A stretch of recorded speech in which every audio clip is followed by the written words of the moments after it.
ये राधे वृषभानु भूमि तनये गांधर्व के मोहिनी। ऐ गांधर्व की मोहिनी अर्थात राधिका जी, आप पधारो। कब पधारो, कब बुलाया? कार्तिकी पूर्णिमायां तु कृत्वा वैरास मंडला गोपीनां सतकं कृत्वा गोपानां सतकं तथा। उस रास पंचाध्यायी रास मंडल में नंदनंदन भगवान श्याम सुंदर एकाकी है। एको ब्रह्म द्वितीयो नास्ति, ब्रह्म एक है, एक ही ब्रह्म होता है। और उस ब्रह्म के सामने उनकी माया,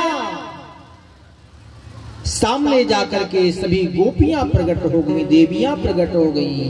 कृत्वा विरास मंडलम, उस रास मंडल में रसस्वरूप सर्वयूथेश्वरी राधिका जी पहुंचती हैं और राधिका जी के सामने उनकी सभी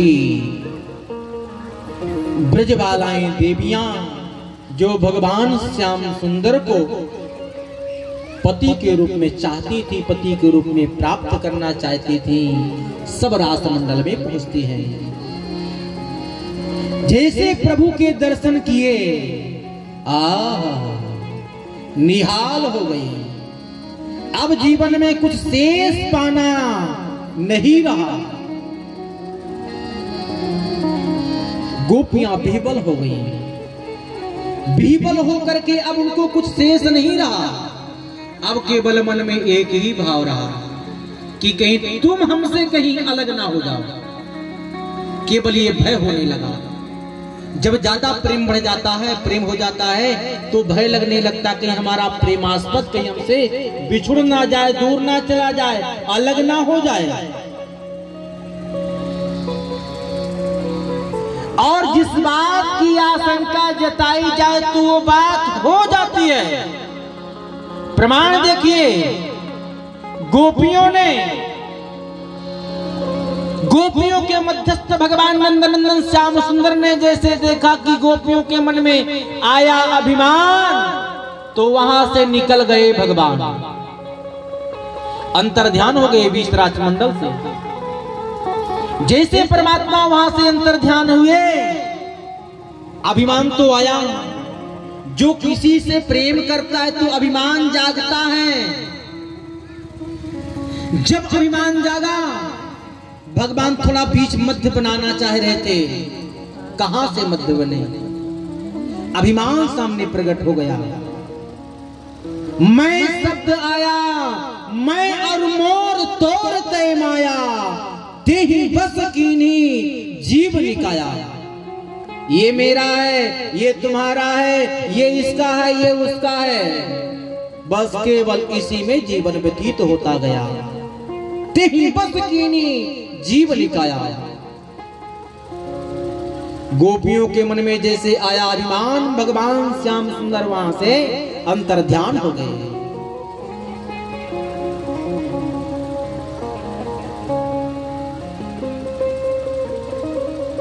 श्रीमद् रामचरितमानस में ये जो उत्तरकांड है साक्षात रस युक्त है।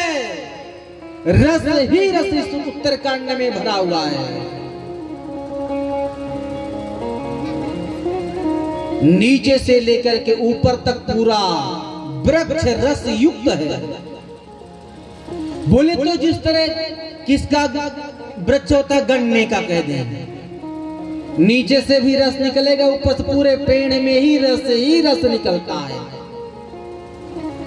इसी तरह से उत्तरकांड है। उत्तरकांड की कोई भी चौपाई को आप गा लीजिए, एकदम रस ही रस बरसेगा। ये रामायण साक्षात कल्पवृक्ष के समान है।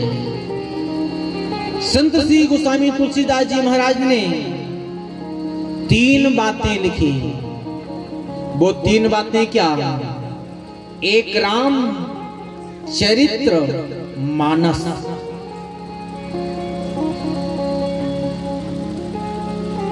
बस इन्हीं तीनों चीजों को लेकर के पूरी 9 दिन की कथा गानी है।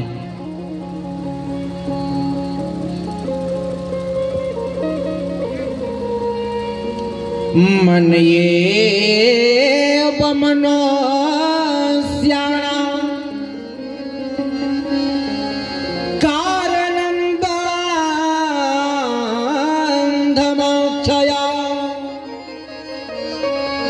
बद्धं तु विषयासक्त्या